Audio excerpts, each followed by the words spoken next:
pendengar, apa kabar semuanya?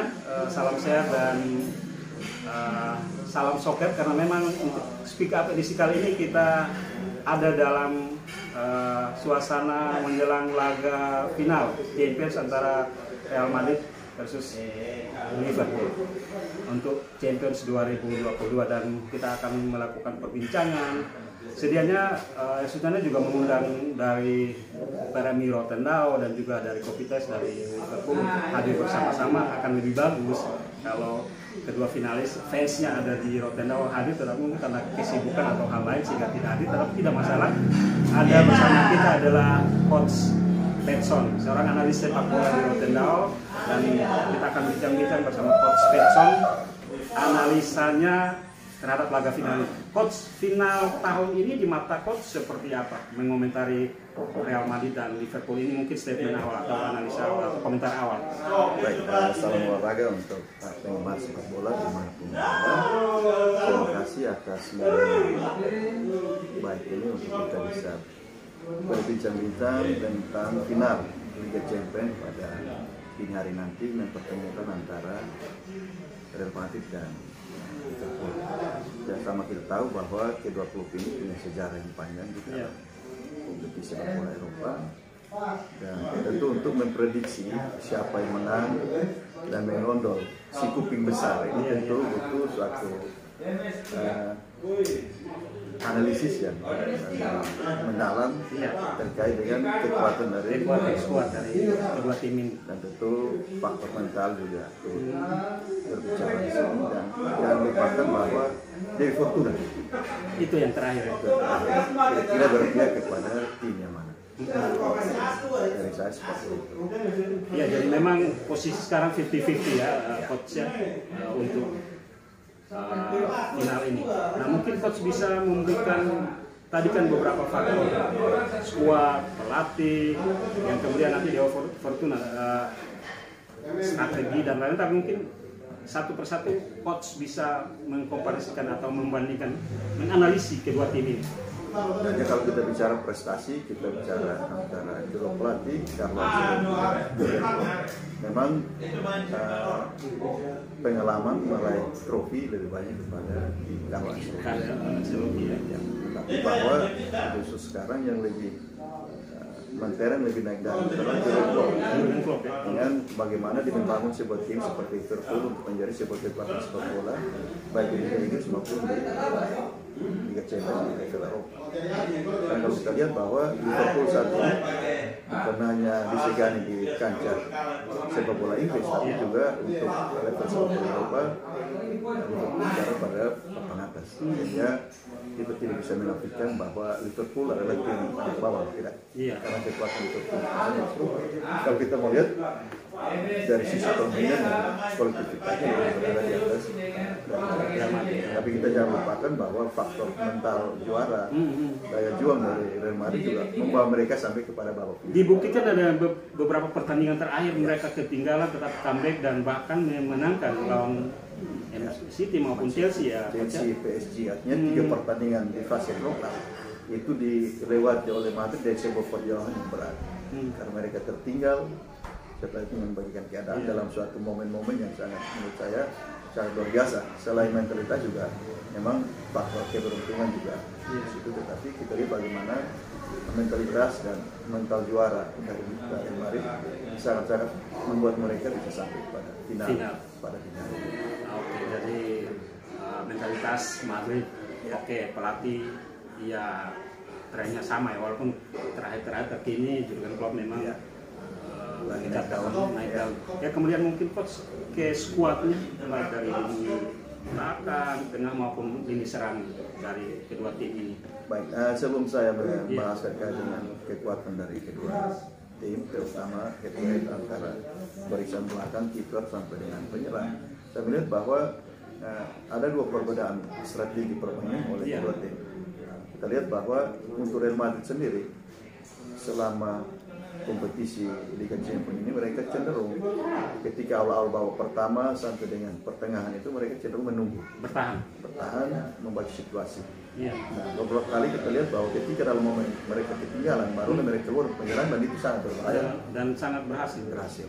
Nah, sedangkan Liverpool kita tahu bahwa gegenpressing dari Jurgen Klopp membuat mereka tim yang sangat-sangat dinantikan untuk kita saksikan karena bermain sangat agresif, banyak terjadi gol di sana dan sangat-sangat menghibur baik kita yang penggemar sepak bola, sehingga pertemuan dua tipe atau corak permainan dari kedua tim ini tentu sangat menarik untuk disaksikan. Nah, kalau bicara antara head-to-head baik dari pelatih sampai dengan pemain, saya pikir tidak berbeda jauh. Kualitas tapi kalau kita lihat penjaga gawang, saya pikir Courtois lebih itu baik. Liverpool penjaga Alisson juga baik, tetapi untuk penyelamatan kita lihat dari permainan Real Madrid sampai dengan fase final dini hari nanti lebih banyak terbantu juga karena faktor Courtois. Penyelamatan yang sehingga tentu ini membawa Real Madrid sampai pada babak final. Tapi itu kita tidak bisa berharap bahwa penyelamat dari Courtois itu akan terus sepanjang pertandingan. Tapi ini juga membuat satu faktor bahwa kepercayaan diri para pemain hari cukup karena faktor penjagaan. Dan yang kedua terkait dengan back, memang kalau kita lihat sekarang biasanya para analis sepak bola mengatakan bahwa Virgil van Dijk adalah back terbaik dunia saat Liverpool. Ya, ada di Liverpool ya. Sehingga kalau untuk belakang memang Liverpool ada back terbaik dan memang kita lihat mereka juga sedikit kebobolan. Sama seperti Madrid, tim yang sedikit kebobolan. Artinya bahwa koordinasi lini belakang dari Liverpool dan Madrid cukup baik sehingga mereka memang sedikit kebobolan. Tetapi bicara faktor pemain, head-to-head antar pemain, saya pikir untuk lini belakang Liverpool lebih baik kehadiran Virgil van Dijk. Kalau untuk tengah, memang Real Madrid sendiri dihuni oleh pemain-pemain yang sudah berumur di atas 30 tahun. Ada Toni Kroos, ada Luka Modric, ditunjang dengan Casemiro. Tapi justru karena pengalaman mereka itu yang membuat pemain-pemain muda ada di Madrid juga terus terbantu karena mentalitas mereka terus mendongkrak penampilan daripada pemain-pemain muda dari Real Madrid. Dan kita juga jangan lupakan Liverpool. Ya, jadi Liverpool juga oleh pemain yang sangat baik dan terbukti bahwa lebih banyak Liverpool bermain penguasaan bolanya lebih banyak ketimbang lawan. Sehingga untuk lini tengah memang berimbang, tetapi bagaimana sekarang kita di lini tengah Liverpool ada siapa-siapa di situ? Fabinho yang memang cedera tapi sudah latihan kembali, ada Thiago itu juga sempat cedera tapi sekarang sudah latihan kembali, mungkin sebentar bisa langsung tampil pada babak pertama atau mungkin setelah babak kedua. Tapi arti bahwa kedua tim ini baik pemain utama maupun yang di bangku cadangan levelnya tidak berbeda jauh, sehingga siapa yang tampil tidak merubah pola permainan daripada kedua tim. Sehingga untuk lini tengah memang sedikit Liverpool unggul karena dia pemain yang berusia lebih muda, usia pengalaman dan usia lebih muda ketimbang Real Madrid. Tapi kalau faktor pengalaman dan mentalitas Real Madrid. Dan untuk lini serang sampai saat ini top skor Liga Champions 14 gol itu Benzema ya. Dan dipunya oleh Vinicius dan mungkin sebentar prediksi saya Valverde yang ditampilkan lebih dulu. Rodrigo nya simpan sebagai kartu truf ketika mungkin terjadi suatu situasi yang mungkin Real Madrid memandang bahwa perlu. Memang dua kali di fase grup Rodrigo menjadi penyelamat bagi Real Madrid. Nah, itu mungkin menjadi pandangan saya bahwa untuk kondisi pertandingan awal pertandingan, saya pikir Ancelotti akan menampilkan suatu kualitas tim dan lebih baik dia memasang Valverde menampingi Vinicius dan Benzema di depan. Sedangkan Liverpool kita tahu bahwa dengan pembelian Luis dari Porto yang tidak salah masuk pada bursa musim dingin yang lalu, justru sekarang dia menyisikan Diogo Jota dan nomor 9 Liverpool, dapat pemain Brasil itu Roberto Firmino. Ya, kemungkinan 3 pemain di lini depan itu oleh Luis yang dari Kolombia itu nama lengkap siapa ya? Sadio Mane dan Mohamed Salah. Ini trio yang sangat luar biasa, tajam dan cepat. Tidak kalah dengan kecepatan dari pemain-pemain. Saya pikir kalau untuk head to head lini depan antara Madrid dan Liverpool, ada keunggulan Liverpool di situ. Ada di situ. Tapi kita lihat pengalaman Benzema juga sangat-sangat mempengaruhi. Karena ketika mereka menang lawan PSG dan City maupun Chelsea, itu andil dari Benzema juga ada cukup berperan di situ untuk membawa Madrid sampai ke final. Demikian. Tipis sekali perbedaannya, coach ya.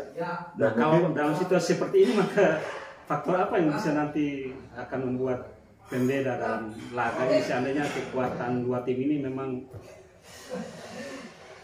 selisihnya atau bedanya tipis sekali? Ya, kita tidak bicara skor, memang dari kualitas kedua tim. Saya pikir kalaupun memang di waktu normal 2 kali 40 menit ada yang menang tetapi dengan skor yang tipis. Tapi cenderung saya berpikir mungkin bisa sampai kepada perpanjangan waktu, bahkan bisa jadi penalti. Tetapi bahwa kalau sampai terjadi misalnya ada sampai menit krusial, menit 70 ke atas, itu berbahaya bagi Liverpool. Iya ya. Sangat itu berbahaya. Apa yang membahayakan? Karena mentalitas dari Madrid di sini berperan. Ya. Sehingga artinya bahwa dari pengalaman fase knockout, Real Madrid berbahaya pada menit 70 ke. Dia sudah terbiasa untuk mengejar situasi yang genting seperti itu. Ketegangan. Nah, ini mentalitas dari Real dan memang itu sudah teruji. Kalau Liverpool tidak terbiasa Liverpool itu atau belum. Artinya memang Piala FA kemarin dia menang penalti dengan Chelsea. Tetapi itu baru satu pertandingan dilewati sampai di fase adu penalti. Sedangkan fase-fase krusial butuh mentalitas bagaimana meredakan ketegangan dari sebuah tim. Real sudah membuktikan itu 3 kali fase penalti bisa melewati target. Ya, mudah-mudahan kedua tim tidak menunggu sampai dengan 2 kali 90 menit bahkan pertandingan ataupun penalti untuk memenangkan pertandingan, karena kita berharap sebuah pertandingan yang terbuka menghasilkan banyak gol dan itu menghibur kita sebagai pemain sepak bola. Harapan saya seperti itu. Tapi kembali lagi, saya pikir ini tidak kita bicara 10 atau 20 tahun lalu ketika kita babak final terjadi 3 sampai 4 gol dari masing-masing tim. Sekarang yang ketika final paling 1-0, 2-0 mungkin. Produksi golnya kecil sekali. Nah, coach, dari analisis coach itu memang tipis sekali perbedaannya, ada plus minus dan bedanya tipis sekali. Ada unggul di River, ada unggul di ini.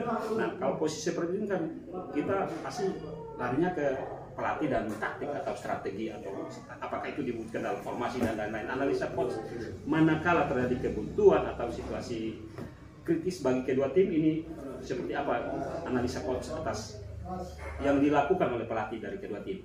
Baik, artinya kan masing-masing tim, baik Real maupun Liverpool, dari sisi pelatih mereka punya karakter terus. Ketika terjadi stagnasi, sehingga ada strategi yang dibangun, dimunculkan oleh kedua pelatih. Kita lihat senjata dari Real adalah Rodrigo. Ya, seperti yang diturunkan yang terjadi pada ketika melawan PSG, melawan City maupun Chelsea, Rodrigo sangat menentukan menjadi kartu terus bagi Real Madrid. Sedangkan Liverpool ada Diego Jota, yang memang sementara disimpan dan itu pasti pada saat emergency bisa disuruh. Karena memang dia juga punya nomor gol yang sangat baik, maupun Roberto Firmino. Hanya pemain-pemain ada di bangku cadangan juga tidak beda kualitas terlalu jauh dengan yang main pada starting level. Tapi terlepas dari kita sebagai penggemar dari Barcelona, di luar objektivitas di luar sentimen kita bicara objektivitas, kalau saya pribadi melihat mudah-mudahan Liverpool yang menang. Mudah-mudahan ini real analisa dari coach atas kekuatan dan artinya kita melihat kepada sebuah tim yang dari awal kompetisi baik di Liga Inggris maupun di Liga Eropa, ketika tim Liverpool yang hanya sekali kalah dari Inter Milan, terus dia tidak meraih juara. Yang pertama, yang kedua di level Liga Inggris sendiri, Liverpool berjuang sampai titik penghabisan untuk bisa meraih juara itu pun terakhir dia kalah karena beda 1 poin. Jadi Liverpool sepanjang Champions maupun dia tidak pernah mengalami masalah kritis yang mengkhawatirkan seperti misalnya pernah dialami oleh Real saat-saat genting. Memang kemudian mereka comeback dan menang, tapi situasi kritis itu tidak pernah dialami atau sekali waktu lawan Inter ketika main di San Siro mereka menang 2-0, kembali main di kandangnya Liverpool kalah 1-0 aja. Itu situasi yang juga kritis karena kalau sampai Inter bisa menambah 1 gol tentu lain ceritanya. Hanya di situasi kritis yang sekali dialami. Tetapi dari perjalanan awal sampai di babak final justru situasi kritis lebih banyak dialami ketika melawan. Dan memang di luar ekspektasi karena Real sendiri dari awal memang tidak terlalu menjanjikan sebagai sebuah tim karena mereka ganti pelatih. Musim lalu tidak ada gelar baik domestik maupun di kancah Eropa. Tetapi istilahnya bahwa ada benar kembali pergantian pelatih, ada pemain baru yang masuk sehingga memang tidak menjadi unggulan bagi para analisis maupun pemain sport. Tapi mereka sudah melangkah sejauh ini. Sekali lagi bahwa saya sebagai pemain sepak bola melihat kepada sebuah tim yang menampilkan permainan yang menarik ada pada Liverpool. Itu analisa yang benar-benar objektif ya, walaupun sekali lagi kita adalah fans, tapi kita melepaskan sentimen itu dan memang murni karena analisa yang lain dan perbandingan. Iya coach, kalau saya melihat ini mungkin tidak sepenuhnya benar, tapi banyak yang menjagokan Real, banyak menjagokan, mungkin bahkan bisa taruhan lah seperti itu karena industri sepak bola ini juga tidak bisa terlepaskan dari. Kalau selain dari opini atau statement atau pilihan dari coach, tapi melihat di luaran sana itu seperti apa yang coach pantau? Hanya kalau bukan taruhan memang mereka melihat mayoritas juara daripada Real Madrid. Karena memang Madrid lebih banyak menang ketika mereka sampai pada fase final, babak final lebih banyak menang ketimbang kalahnya. Ada itu juga menjadi faktor-faktor yang menjadi hitung-hitungan bagi para di bursa taruhan. Tetapi bahwa kita bicara sepak bola kita tidak bicara matematika. Artinya bahwa apa yang terjadi yang lalu tentu terjadi kembali. Tapi juga terjadi kembali. Ini sesuatu hal yang tidak bisa kita prediksi. Tetapi bahwa mungkin pandangan sebagian besar pemain sepak bola maupun sepak menimbulkan Real Madrid karena pengalaman panjang mereka. Dan mereka tercatat paling banyak yang mengantongi juara Champions ya. Kalau tidak salah 13 atau 19. Sementara Liverpool mungkin tidak sebanyak itu. Artinya itu catatannya, tetapi itu tidak kemudian harga mati bahwa itu kan masa lalu. Masa kini kan bisa saja lain seperti itu. Tetapi ya seperti itu. Mentalitas Real memang kita akui bahwa dia biasa untuk menghadapi masa kritis dan mereka bisa bangkit kembali. Fase final seperti ini mereka mempunyai mentalitas untuk bagaimana membuat tim itu menjadi sebuah tim yang menjuarai. Oke, teman, inilah analisa dari Coach Peterson. Sudah detail analisa dari lini depan, mulai dari kiper, back, tengah dan lain-lain, dan mungkin teman punya analisa lain, tetapi ini benar-benar analisa dari seorang Coach Peterson yang juga punya pengalaman lah di dunia sepak bola sebagai pemain, dan tentu tidak hanya pemain tetapi mengetahui dan mengikuti perkembangan. Oke coach, ini kita sudah mau sampai di akhir. Memang tadi secara gamblang tersirat bahwa menjagokan Liverpool walaupun tipis dan lain-lain. Kalau bisa dihentak ke skor seperti apa skornya nanti ini? Paling banter kalaupun skor bisa 2-0 ya. Tetapi lebih cenderung saya kepada skornya tipis, mungkin 2-1 atau 1-0 seperti itu untuk Liverpool. Ya, itulah analisa dari Coach Peterson. Terima kasih Coach. Sama-sama. Salam olahraga. Salam soccer. Kita nantikan ya beberapa jam lagi. Dan pasti banyak yang mempersiapkan diri untuk nonton bareng dan lain-lain. Ya, siapapun yang jadi juara, itulah hasil di lapangan hijau. Terima kasih Coach. Sampai jumpa di analisa berikutnya. Salam olahraga. Salam olahraga, Super Soccer. Dukung terus Yasu Channel, Speak Channel, like, komen dan subscribe, dan siapapun yang menjadi juara itulah yang terbaik yang terjadi di lapangan hijau. Mainnya di Paris ya. Di Paris. Stadionnya agak-agak tidak familiar jadi kita lupa. Stade de France. Oke. Sampai jumpa dan terima kasih. Channel Cover Deep Insight.